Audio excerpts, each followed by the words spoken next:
Hello everyone. This is my real voice. No AI, no fake sound. On this channel, I share powerful sci-fi stories about humanity, space, war, hope, and survival. These stories are about humans standing strong when the universe turns dark. Going to be your narrator. If you enjoy real storytelling, real emotions, and epic sci-fi, subscribe, support the channel, and let's explore the stars together. Now, let's get into today's story. It happened without warning. One moment, the deep space research vessel Odyssey 7 was orbiting Mars, running final checks on its new drive. The next, it was gone. Not destroyed. Not lost in static. Just vanished. Like someone erased it from the sky. Back on Earth, in a small lab in Nairobi, Dr. Lena Cho stared at her screen.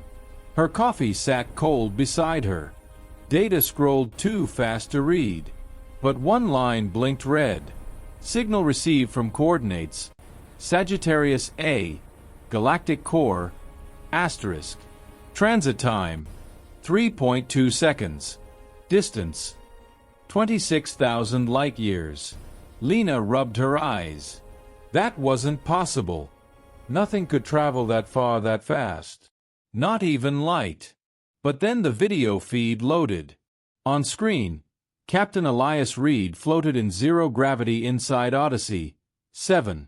His face was pale. His eyes wide. Not with fear, but with awe. "We did it, Lena," he whispered. "We didn't bend space. We didn't warp time. We just stepped outside."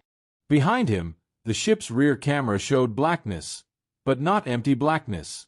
Swirling patterns of blue light pulsed like living veins. Strange symbols, sharp, geometric, older than language, floated in the void, then faded like smoke. "We didn't move," Elias said. "The universe moved around us." Then the feed cut out. Lena sat frozen. Her hands shook. She knew what this meant.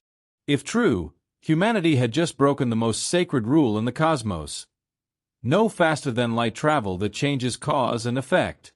The galaxy called it the law of stillness. It had kept peace for 10,000 years, and Earth had just ignored it. Before she could call anyone, her screen flickered again. A private message. Encrypted. From Odyssey 7's core AI. She opened it. What she saw made her blood run cold. It wasn't just data. It was proof. Buried in the FTL drive logs were fragments of reality itself. Moments that never happened, people who never existed, stars that blinked out of history. The drive hadn't just crossed space. It had touched the edges of time. And something had touched back. Lena ran to the window. Nairobi's night sky glittered with stars. Beautiful. But then, every telescope on Earth saw it.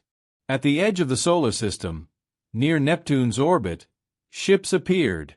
Hundreds of them. Sleek, silver, shaped like folded wings. No weapons visible. No signals sent. They just stopped, floating in perfect silence. They weren't human. Everyone knew that instantly. Within minutes, global military channels lit up. Panic spread. Was this an invasion? But the aliens didn't attack. They didn't speak. They just watched, as if waiting for something. Lena knew why. They weren't afraid of human weapons. They were afraid of what humans had unleashed. She pulled up star maps, checked old records, found something strange. A star called VX9, in the Andromeda Galaxy, had gone dark 5,000 years ago. Its light should still be traveling toward Earth, should still be visible. But now, it was gone. Not dimmed. Not exploded. Erased. And the timing matched Odyssey 7's jump exactly. Lena's breath caught. The FTL jump hadn't just traveled space. It had rewritten a piece of the past. A tiny change, but enough to ripple across galaxies. The aliens knew. That's why they came. Humanity hadn't just broken a law. They'd cracked the foundation of reality. And now, the whole galaxy was holding its breath. Back on Odyssey 7, Captain Reed floated alone in the command deck. The crew slept in cryopods, exhausted from the jump. Only he stayed awake. He needed to understand what they'd done. He replayed the jump sequence. At 2.7 seconds, just before re-entry, the sensors had picked up a voice. Not sound. Not radio. It came through the ship's neural link, straight into his mind. It spoke in perfect English. You are the first in this cycle to find the door. Then silence. Reed checked the logs. No AI had spoken. No transmission. But he remembered the voice like it was his own thought. And the worst part? It sounded proud. He looked out the window. The galactic core glowed ahead. Bright, chaotic, ancient. And for the first time, he didn't feel small. He felt seen. Like the universe had been waiting for someone bold enough to knock. On Earth, Lena made a decision. She couldn't tell the military. They'd shut everything down. Hide the truth. Maybe even destroy the drive. But truth couldn't be hidden, not when the stars themselves were changing. She uploaded the data to a secure channel. Sent it to every independent scientist, every trusted friend. Subject line: We broke FTL. The galaxy knows. Then she turned off her lights. Sat in the dark. Outside, the alien ships still waited. No one knew what they wanted. But one thing was certain. Humanity's quiet age was over. And the galaxy, it was no longer ready, but it was awake. 10,000 years ago, the galaxy was drowning in war. Species rose and fell like tides. Empires burned stars for fuel. Time travel experiments turned whole systems into ghost zones. Places where cause and effect twisted like broken wire. A planet could vanish before its people were even born. A battle could be lost before it started. Chaos ruled. Then the first Concord came. The oldest civilizations, the silent builders of ring worlds, the methane breathers of dead galaxies, the light eaters of the void, met in the dark between stars. They agreed on one rule, carved into every law code, every AI core, every child's first lesson. No species shall move faster than time allows. To do so is to wound reality itself. They called it the law of stillness. It wasn't just a rule. It was a promise. A line no one crossed. For 10,000 years. No one did. Until humans. Now, 3 days after Odyssey 7's impossible jump, Earth held its breath. The alien ships still waited at the edge of the solar system. Silent. Motionless. But their presence was louder than any weapon. Then, a message came. Not through radio. Not through code. It appeared on every screen on Earth at once, even phones that were off. The screen showed a being tall and thin, with silver skin and eyes like black glass. It spoke in perfect English, voice calm, deep, ancient. Humans, it said, you have broken the law of stillness. The message played in every language, in every home, in every bunker. Your jump did not just cross space. It erased event Echo VX9, a star that died 5,000 years ago. Its light should still reach your eyes. But now, it never will. The being paused. Its gaze seemed to pierce through the screen. You did not mean to break the law. That makes you more dangerous, not less. You do not fear what you do not understand. And you do not understand. Then the screen went dark. Panic spread. Governments called emergency meetings. Generals demanded defenses. Scientists argued. Was this real? Had a star truly vanished? Lena Cho didn't need proof. She'd seen the data. Felt the glitch in reality herself. She stood in a secure UN briefing room, facing leaders from 10 nations. Projectors showed star maps. Red circles marked reality fractures, tiny zones where time flickered. "The aliens aren't here to fight," Lena said, voice steady. "They're here to contain us, like you'd quarantine a virus." "But we didn't do anything wrong," shouted a general. "We just traveled fast." "It's not about speed," Lena replied. "It's about causality. If you can arrive before you leave, you can undo events, erase people, rewrite history. The galaxy banned this to keep existence stable." Silence filled the room. Then, a new report came in. 3 alien scouts, small, fast ships, had entered Earth's orbit. Not hostile. They just observed, taking readings, watching cities, listening to broadcasts. One scout hovered over Nairobi for 6 hours, right above Lena's lab, as if it knew. Later that night, alone in her apartment, Lena replayed Odyssey 7's secret data burst. Buried under layers of noise, she found something new. A pattern. Not random. Not human. It matched symbols from pre-human ruins found on Mars decades ago. Structures so old, they predated life on Earth. How was that possible? She cross-referenced the symbols with ancient alien records leaked by a rogue archive. The match was exact. These symbols meant one thing across 1,000 species. The architect is listening. Lena's hands froze. The architect wasn't a person. Old texts called it the cosmic caretaker, a force that shaped the rules of physics after the last great collapse. It didn't speak. It didn't appear. It only acted when a species threatened the fabric of existence. And now, it had noticed humans. The next morning, a miracle.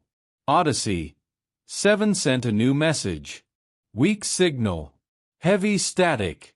But clear enough. Captain Reed looked exhausted. Behind him, the crew moved like ghosts. "We've been talking to it," Reed said, voice low. "Not with words. With math. With choices. The FTL drive. It's not a machine. It's a key. And we just turned it in the wrong lock." He paused, eyes distant. "The architect didn't give us FTL. It allowed us to find it. As a test." Lena's heart pounded. A test? For what? Before she could process it, alarms blared across her city. All over Earth, people reported the same thing. For 3 seconds, the world flickered. A child in Tokyo remembered her dog dying last year. But the dog was still alive.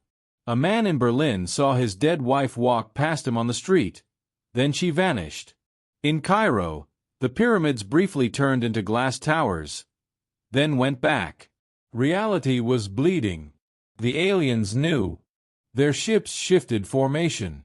Not closer. Not farther. But ready. Lena ran to her console. Pulled up cosmic background data. There, faint, but growing, was a ripple in spacetime. Origin, Earth. Direction, outward. Speed, faster than light. The FTL jump hadn't just changed the past. It had torn a seam in the present. And through that seam, something was watching. Not hostile. Not kind. Just curious. Back on Odyssey 7, Reed made a choice. He powered up the drive again. His crew protested. "We don't know what it does." "I do," Reed said. "It doesn't just move us. Connects us to the architect. And right now, it's asking a question." "What question?" asked the engineer. Reed looked into the camera, knowing Lena would see this. "Are we worthy?" He engaged the drive. The ship vanished. Not to another star. Not to another time. But to a place outside both. And as it disappeared, every alien ship in the solar system turned their bows. Not toward Earth, but toward the galactic core. as if they too had heard the call. On Earth, Lena stared at the empty stars. The law of stillness was broken. But maybe, just maybe, it was time for a new law. One written not by fear, but by humans. After Odyssey 7 vanished the second time, Earth fell into a strange silence. No more alien messages. No more flickers in reality. Even the silent fleet at Neptune's orbit stayed perfectly still, like statues waiting for a signal that never came. But Lena Cho knew better. She sat in her darkened lab, eyes locked on a single line of code repeating across her screen. They are listening through us. It came from Odyssey 7's last transmission, buried under layers of quantum noise. Not a warning, not a plea, just a fact. And it chilled her, because they weren't aliens. They were something older, something that lived in the gaps between seconds. While governments argued about defense plans, Lena dug deeper. She found logs from the ship's neural interface, Captain Reed's brain activity during the jump. His thoughts weren't just his own. Words appeared in his mind that he'd never learned. Equations he'd never seen. Languages dead for millions of years. And always the same phrase. Show me your choice. Not what you can do. Not what you've built. Your choice. Meanwhile, deep underground in Nevada, a secret project moved faster than anyone knew. Project Starbreak, funded by a shadow alliance of nations, had already built 12 new FTL drives. Hidden in bunkers, tested in silence. They didn't care about laws or architects. They saw FTL as the ultimate weapon. If we can jump behind enemy lines, said General Marsh in a closed meeting, we don't need armies. We just erase their past. Lena didn't know about Starbreak yet, but the universe did. Because 3 days after Odyssey 7's second jump, something strange happened to the alien watchers. One by one, they began to disappear. Not explode. Not flee. Just gone. Their ships remained, floating in empty space, but the crews were missing. Worse, when alien homeworlds tried to contact them, their records showed no memory of those ships ever existing. As if they'd been cut out of history. The galaxy was unraveling, and humans were the loose thread. Then, a breakthrough. Lena cracked part of the alien symbol code. It wasn't just language. It was memory. Embedded in the FTL signal was data, not about technology, but about consequences. She saw visions. A civilization that broke the law of stillness, and woke up in a universe where their children never existed. A species that tried to control FTL, and became ghosts in their own timeline. And one image, repeated like a warning, a human hand pressing a button, then vanishing from all records forever. The message was clear. FTL doesn't just move you. Tests your soul. That night, Lena received a live feed. Weak. Glitching. But real. Odyssey 7 had reappeared, this time near a dying red star in the outer rim. Captain Reed looked older. His eyes haunted. We've been talking to it, he said, voice raw. The architect doesn't speak in words. It speaks in what you value most. He showed footage from inside the warp stream, the place between jumps. There, floating in blue-lit void, were echoes of human moments. A mother holding her newborn. A soldier dropping his gun to save an enemy. A scientist sharing a cure instead of selling it. The architect isn't judging our power, Reed said. It's judging our heart. Then he leaned closer to the camera. We asked it why it chose us. It showed us something impossible. The screen flickered. A new image appeared. An old photograph. Faded. From the 1940s. A group of scientists standing beside a strange machine, round, covered in symbols that matched the FTL drive. One of them wore a name tag. Dr. A. Cho. Lena gasped. That was her great-grandfather. But he died in 1952. Long before space travel. Long before aliens. How? She whispered. Reed's voice dropped to a whisper. Humanity has touched FTL before. Not in this timeline. Not in this cycle. But before. And every time. We almost broke everything. Before Lena could respond, Reed's eyes snapped to something off-screen. They're coming, he said quickly. Not aliens. Timekeepers. They enforce the law of stillness. What do I do? Lena asked. Reed gave a sad smile. Tell them the truth. We're not here to rule the galaxy. We're here to fix what's broken. Then the feed cut. But not before Lena saw it. Through the ship's window, 3 sleek black vessels dropped out of warp. No markings. No signals. Just pure, silent judgment. The timekeepers. On Earth, alarms blared. Project Starbreak had just powered up its first drive. Not for defense. For war. They planned to jump behind the alien fleet and erase their entire homeworld from history. Lena knew it would be a disaster. Messing with time like that wouldn't win a war. It would unmake Earth's future. She tried to warn them, but her calls were blocked. Her messages deleted. She was alone. Then her screen lit up. A new signal. Not from Odyssey 7. From deep space. A voice, calm, ancient, speaking in perfect English. One choice remains, child of Cho. Stop the weapon, or become the wound. Lena looked out her window. The stars seemed closer now. Watching. She grabbed her coat. She had 1 hour before Starbreak launched, and only one way to stop them. She would have to use the one thing the galaxy feared most. A human who dared to care more than she feared. Lena didn't have time to explain. She stole a government transport drone, punched in coordinates for the Nevada desert, and flew through the night with one thought burning in her mind. Stop Starbreak before it fires. But as her drone crossed the Rocky Mountains, the sky above her rippled. Not like before, this was sharper, cleaner. Like reality was being edited by an invisible hand. Then a voice, calm, deep, not human, spoke inside her head. You seek to stop the weapon. But the weapon is not the danger. The fear is.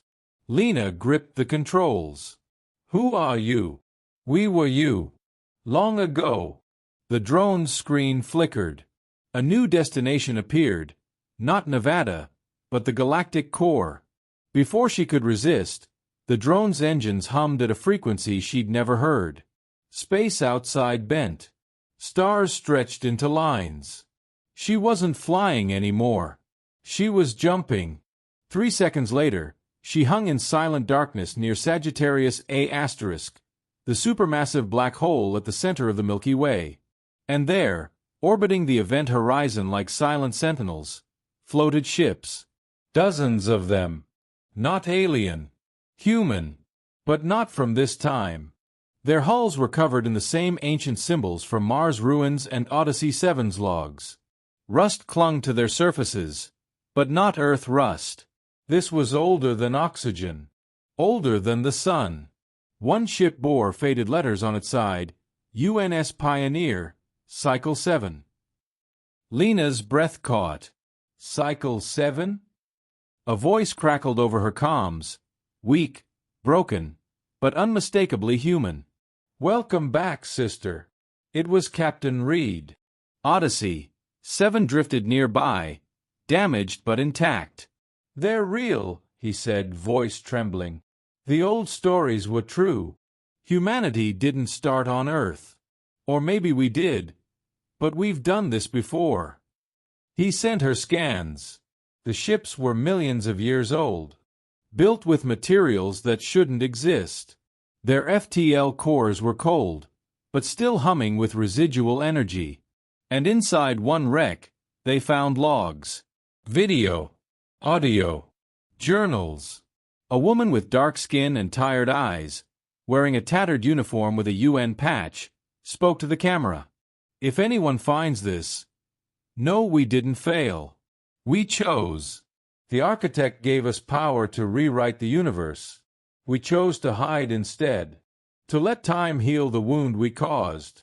We erased ourselves from history so the next cycle, your cycle, could try again, with wiser hearts. The woman looked straight into the lens.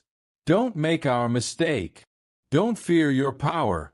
Understand it. Lena felt tears in her eyes. These weren't invaders. They were ancestors.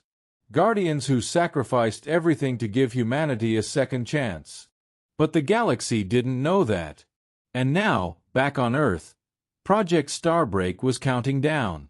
12 minutes to launch. Reed turned to Lena. They think FTL is a weapon. But it's a bridge.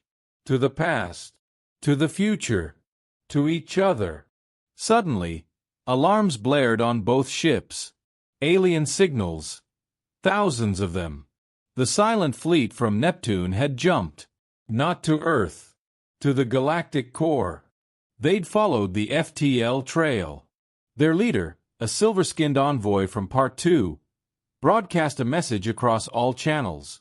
You have found the graveyard of first humans. You must not awaken them. Their power broke reality once. It must not happen again. But it was too late. As alien ships formed a blockade, one of the ancient human wrecks powered up. Lights flared along its hull. Engines glowed blue. Dust fell away like old skin. From its comms came a voice, calm, ancient, speaking in perfect English. Welcome home, children. The test begins now. Not a threat. Not a warning. An invitation. The aliens panicked. Their ships raised shields. Weapons charged. But the ancient human vessel didn't attack. It opened a hologram. Not of war. Not of weapons. Of Earth. Cities. Forests, oceans. Children playing. Scientists sharing knowledge. Strangers helping each other after disasters. The hologram zoomed in on a single moment. A man in a war zone giving water to an enemy soldier. The voice spoke again. This is why we chose you. Not for your speed. Not for your weapons. But for your mercy. The alien envoy stared, stunned. You preserve weakness? No, the voice replied. We preserve hope. And hope is the only thing that can heal a broken universe. Back on Earth, Starbreak's countdown hit 3 minutes. General Marsh stood over the launch console. Final checks complete. Target locked. Zeta Prime homeworld. We erase their birth year. They cease to exist. His finger hovered over the button. But then, every screen in the bunker flashed white. A message appeared. Not from aliens. Not from Lena. From the ancient human ship. It showed the same war zone moment, the man giving water. Under it, one line. Is this what you protect, or what you destroy? Marsh froze.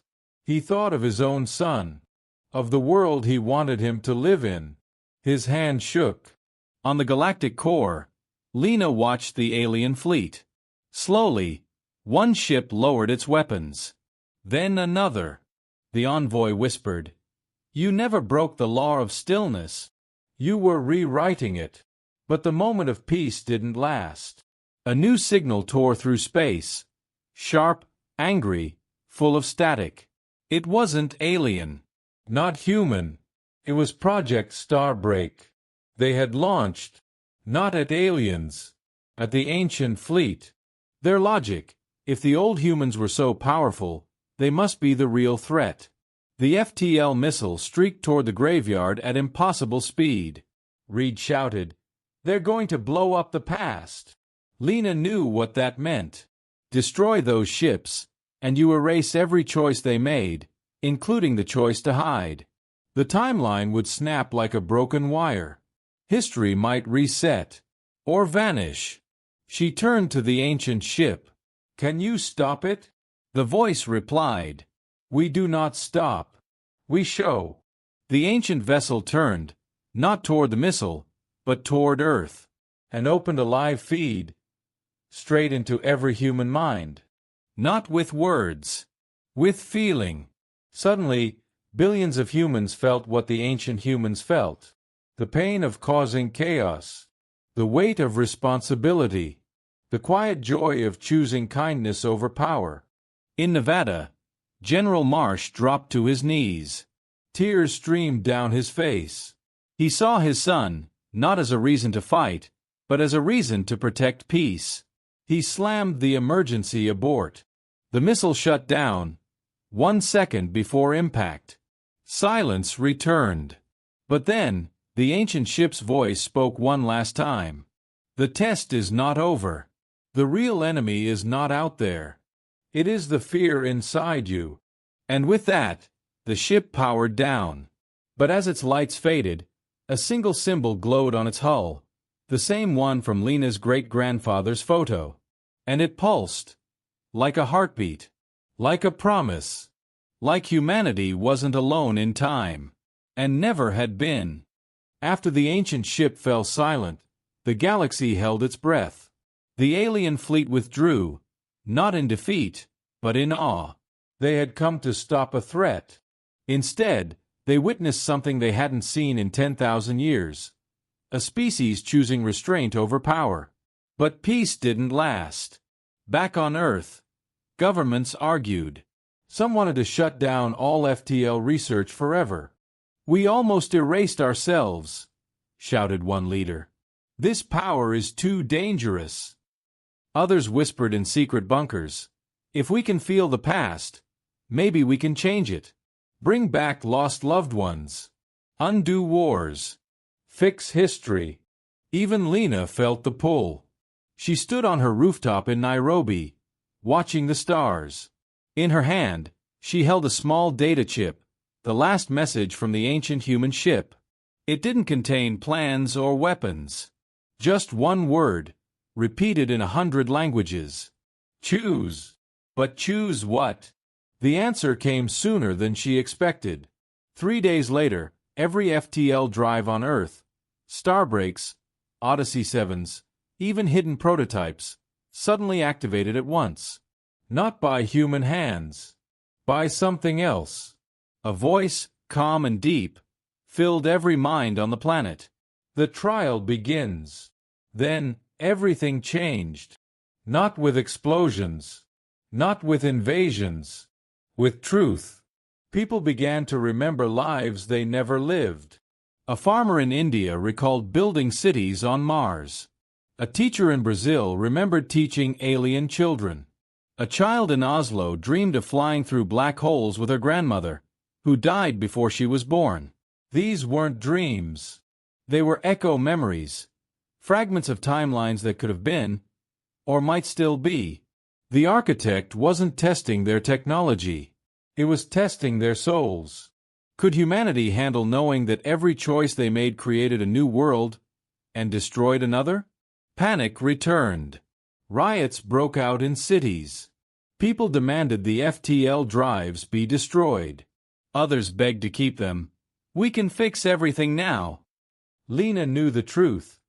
There was no fixing, only choosing. And choice came with cost. She contacted Captain Reed.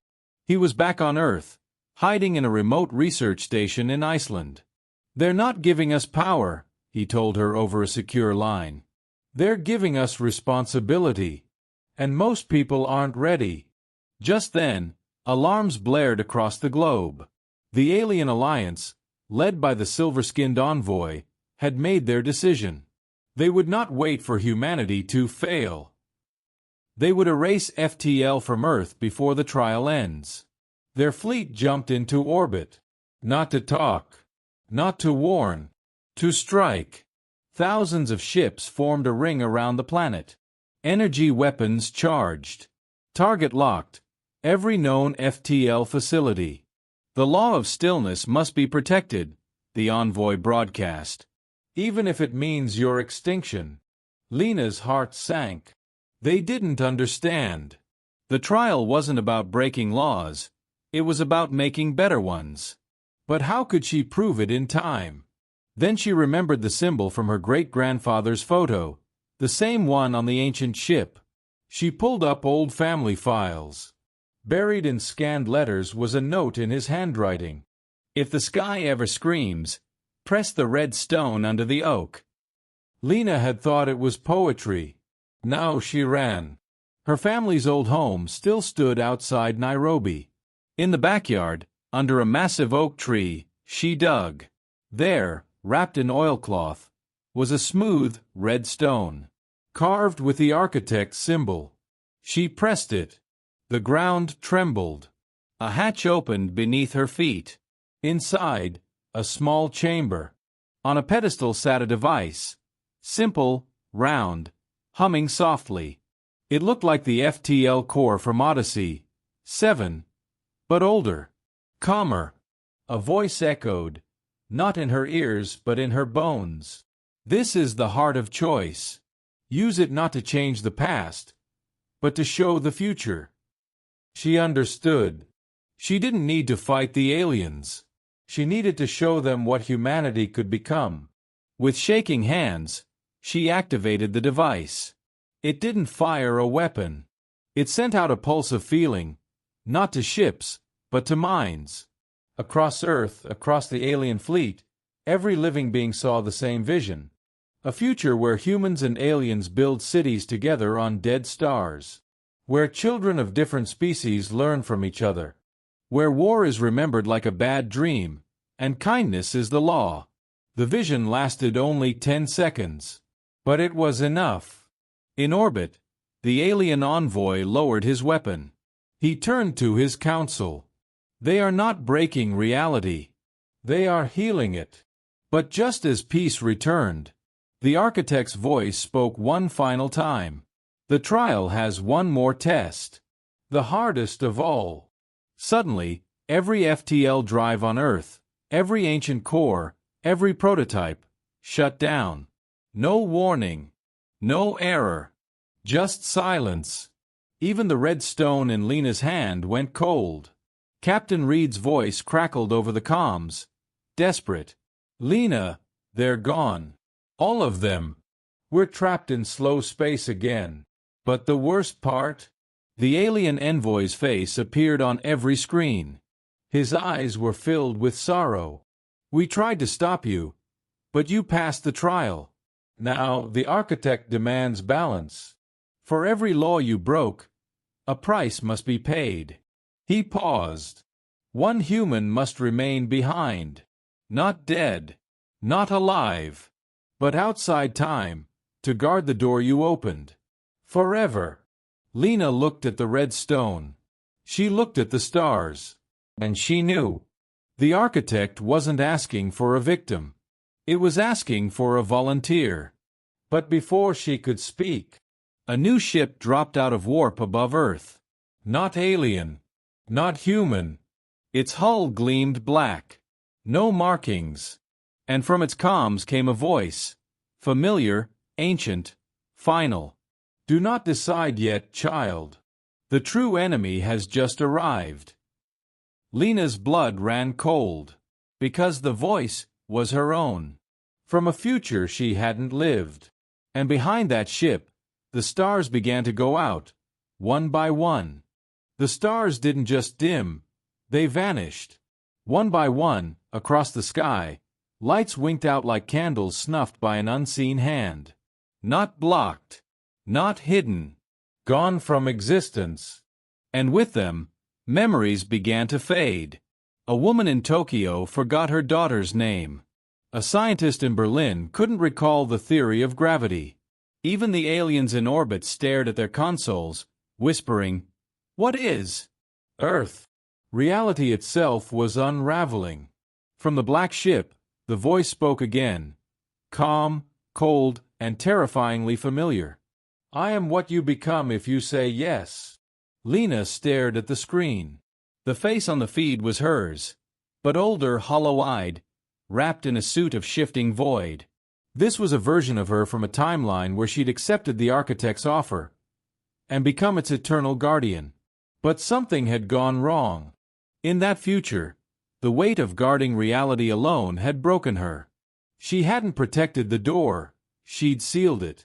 Locked all timelines into one rigid path. No choices. No change. No pain. But also no love, no hope, no growth. She became the silent warden, and in doing so, started deleting anything that threatened her perfect, frozen universe. Including other Lenas. Including Earth. Captain Reed's voice cut through the static. She's not your future, Lena. She's your warning. The alien envoy, drifting in his command ship, finally understood. The real danger isn't FTL. It's fear dressed as control. But it was too late for speeches.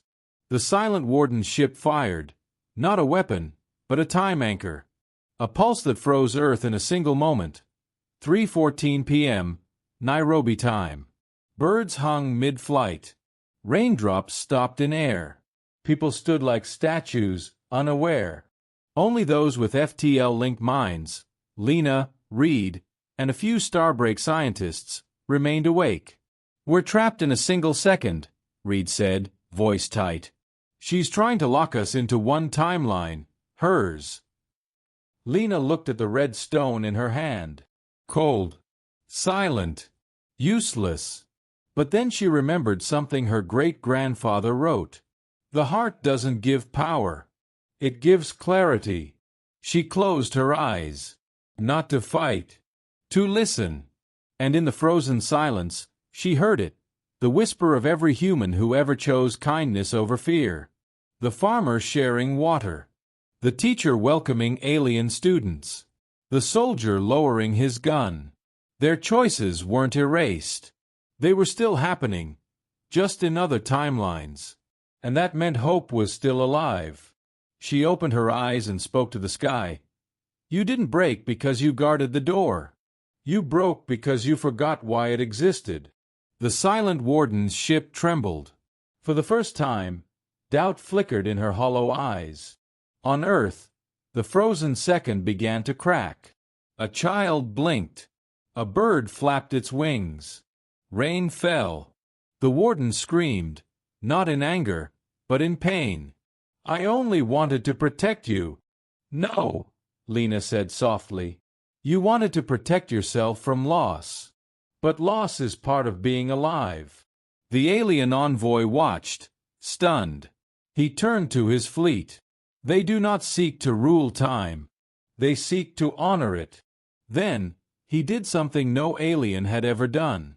He lowered his shields and transmitted all his ship's data, not as a weapon, but as a gift. Ancient alien records flooded Earth's networks.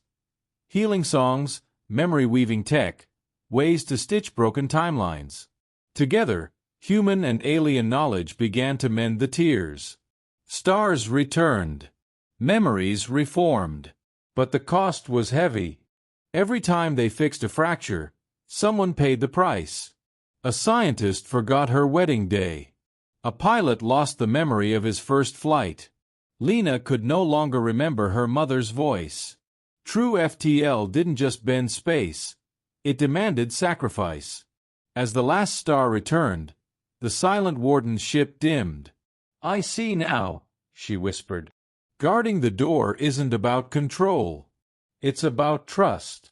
She looked at Lena, not as an enemy, but as a sister. Then she turned her ship toward the void.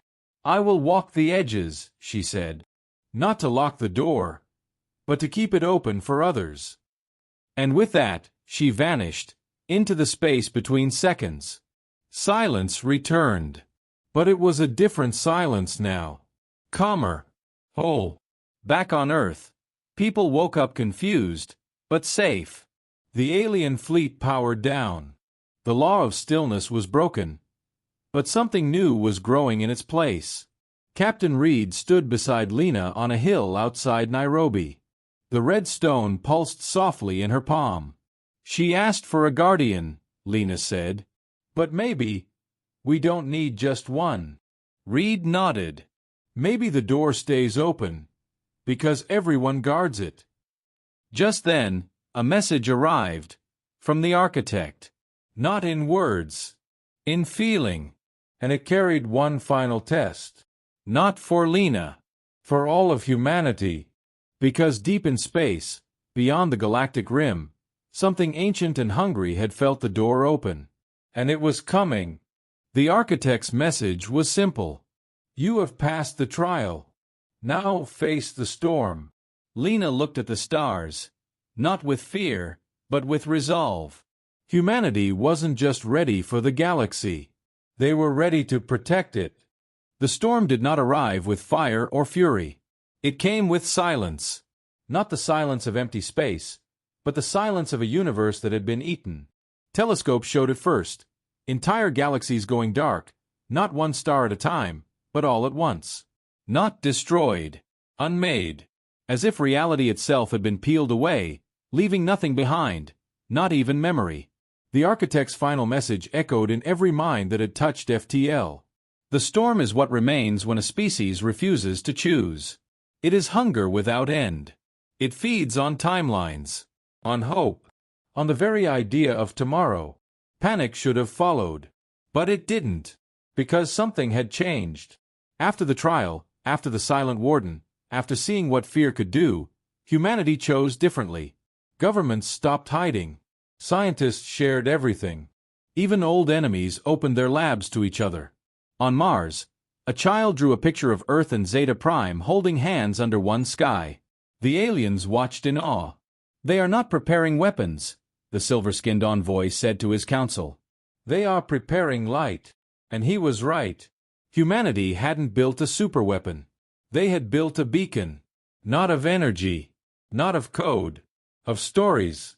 Every act of kindness, every moment of courage, every time a human chose peace over fear, was recorded. Not as data, but as resonance. They fed these moments into the last working FTL core, the red stone from Lena's great-grandfather, turning it into a lighthouse of the soul. Captain Reed stood beside Lena on the moon's surface, where the beacon now stood, a simple tower of recycled ship parts, glowing with soft blue light. They're coming, Reed said, eyes on the dark horizon. The storm eats meaning, and we're giving it too much to swallow. Lena nodded. Let it try. The alien fleet formed a shield around the solar system, not to fight, but to witness. They knew they couldn't stop the storm, but humans might. Then it arrived. Not a ship, not a creature. A void, shaped like a question mark, moving faster than time, erasing everything in its path. As it neared Earth, the beacon activated. Not with a blast, with a whisper. Across the void, the storm heard. A mother singing to her sick child. A stranger giving his coat to a homeless man in snow. A scientist sharing a cure for free. A soldier throwing down his gun. A child saying, I forgive you. One by one, the memories played, not as images, but as feelings. The storm slowed. It had never felt this before. It fed on fear, on control, on the certainty of endings. But humanity offered uncertainty, the messy, beautiful chaos of free will. And in that chaos was life. The void shuddered. It tried to erase the beacon. But every time it consumed a memory, it remembered. It remembered what it had lost long ago, before it became hunger. It remembered being something else. Tears, not of water, but of starlight, began to fall from the edge of the void.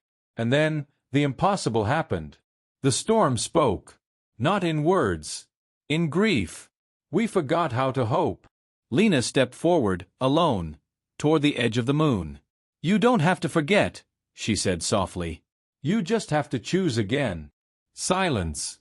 Then, the void began to shrink.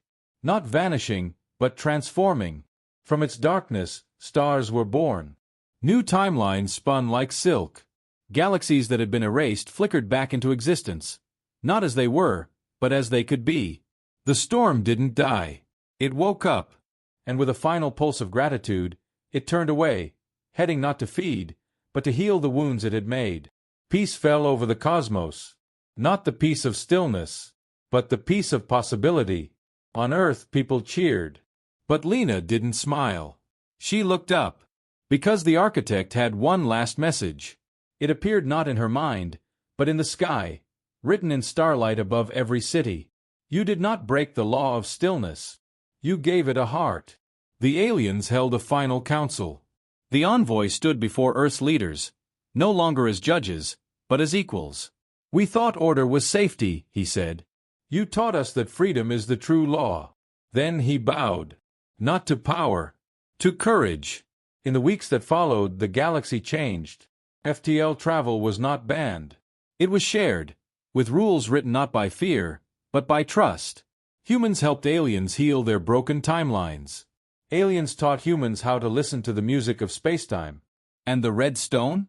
It was placed in a garden on Mars, where children from every species could touch it and feel the warmth of a billion good choices. Years later, an old Lena sat under a tree on a new Earth, one where cities grew with forests, and ships carried not soldiers, but teachers. A little girl ran up to her, holding a drawing. It showed a human ship flying through a black hole, with a smile. Is this real? The girl asked. Lena smiled. Not yet, but it will be. Because the future wasn't written in stone. It was written in choices. And humanity? They were just getting started.